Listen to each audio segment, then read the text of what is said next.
This year is coming to an end. Many people will say next year I will do better. But the truth is, without a clear goal and clear plans, next year will be exactly like this year. Today, I want to talk about setting clear goals, not just financial goals, but in every areas of our lives. Why many people fail when they set goals in the beginning of the year is because most of them set unrealistic goals. They generalize it. They will say, okay, next year I'll be better. Next year I'll be consistent. Next year I'll focus. Sounds good, but they are not actionable. Better goals are realistic, specific, and simple. And you don't need 1 million goals. You just need maybe like few, let's say 5 or 10. The first one on my list is health goals. Our men, this one is especially for you. Men mostly ignore their health. So you have to set a realistic health goal. Something like, maybe it could be just simple thing like going for medical checkup at least twice every 6 months at least. Walk or stretch 10 minutes every day. It could be walking in your room, maybe walk to the other end backwards with front and back. It could be just a simple thing. Just it should be in your house. You don't have to go to the gym, but if you can afford gym, of course, that's better. When they say health is wealth, it's not just a slogan. It is real. Do you know how many men are walking around with high blood pressure and they don't know? Some of them even they are diabetic, but they don't know. Take care of yourself, men. So next year, set goal. Bring out a list and write these things down. First one, health goal. Jot it down on your phone. Health goal. Set a realistic health goal. So the second one is education and self-development. Many people think that you have to go to school in order to educate yourself or improve yourself. Fortunately, is no longer the case. Going to school is fine, but you can actually learn many things online. There are some free platform like Udemy and a lot of other platforms that you can just learn if 1 or 2 skills. So bring a sheet of paper. When you write your health goal, the second one you should write on your list should be something education. Next year, try and learn 1 skill. Be specific. What is that thing you have passion for? It could be just graphic design. It could be coding that you can just learn the basics. Jot it down and make sure you put a timeline when you're supposed to start. Don't say, okay, January, you say you start February. Start in January. Even if it's online course that are free, research it. Just type free coding online. You will see a lot of them. You can start that one as basics. And then if it interests you, you can go for the paid version. If you have opportunity to go back to school, maybe do your masters next year, take it seriously. Go back and do your masters. You can just pick the one you like. You can choose to read 3 books a year or 4 books a year or even 5 books depending on your capacity. Make sure you research those books and mention them, list them as part of your goals. Don't just say I will read 5 books. For instance, if it's Rich Dad Poor Dad is your first book, make sure you list it under that goal and improve what you already work on. If you have a position that you currently manage and you know that when you do 1 or 2 courses that it will improve or give you promotion, why not just do it? You don't need to do everything. Just make sure you are better than you were this year.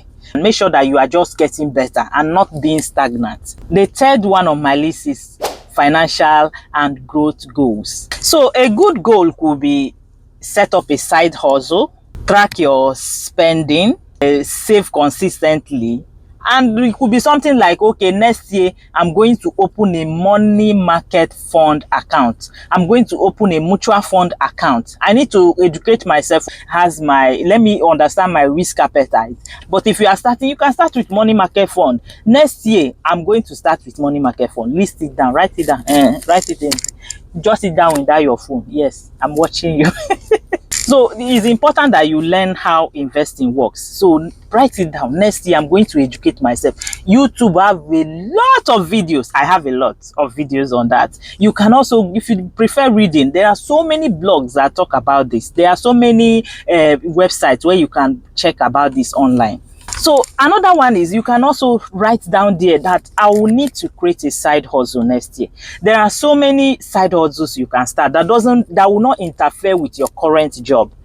It could be, if you are good at giving advice, you can start a YouTube channel, you can start on online this thing that doesn't even require editing. You just say what's on your mind. There are so many people that are gifted that they are just hiding it. If you don't want, why not go into Twitter?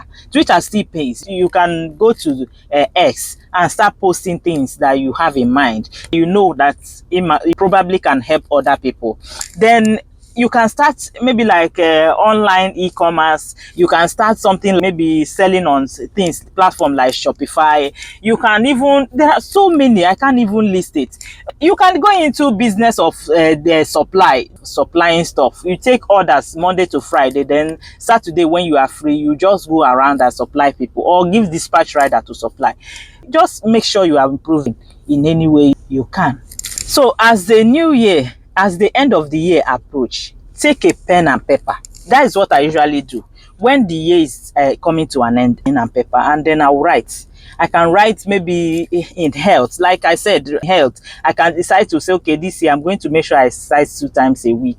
I know I want to make sure I exercise 20 minutes work on my blog. Then in the financial aspect, okay, I'm planning to buy this particular big thing. I'm going to open a special account, maybe like a money market account in a special in a different financial firm. So I'm going to invest. My target is by the end of the year I should save, let's say 100,000, 2,000, 1,000. I will just list it there. Then financially again, I want to end this year with at least a savings of 200,000, a savings of 20,000. Then I will go back to my knowledge wise. Then I will say, this year I want to learn, how does this app work? So I want to learn everything about this app. Okay, I'm thinking of changing my career. I'm going to learn coding, something like that. Then I'll mention particular thing that interests me. Then timeline. I usually put timeline. I supposed to start at first week of January, second week of this. Okay, I'm going to read social book. That book, I'm supposed to read it by this. Then when I'm done, I key it in my Google tax. So this thing usually remind me. If I don't do it, I will say something like, remind me every Monday. So this thing will keep reminding me. So when I see it and I'm done with it, I will just mark it as complete. This is how I set my goals. I'm not going to say that it's easy. Before, I will set goals and at the end of the year I'll be looking myself as if I don't know anything. But when I begin to set a realistic goal, like I am now, I can't say I want to set a goal to start not to miss a single day of exercising, like that I'm going to exercise 365 days. That's not possible. It's not even realistic. So I usually set a lesser goal. For instance, if I say I'm going to exercise 2 times a week, if I have the strength, I can even make it 4 times. So it's better you exceed your expectation than going below what you were supposed to do. Number 1 is to improve your health. Number 2 is to improve your knowledge. And number 3 is to improve financially. Small steps done consistently will always beat big steps that never starts. If you have any question at all, please leave the comments down below and I will do my best to respond as soon as I can. And thank you so much for being part of this community. I really appreciate you all.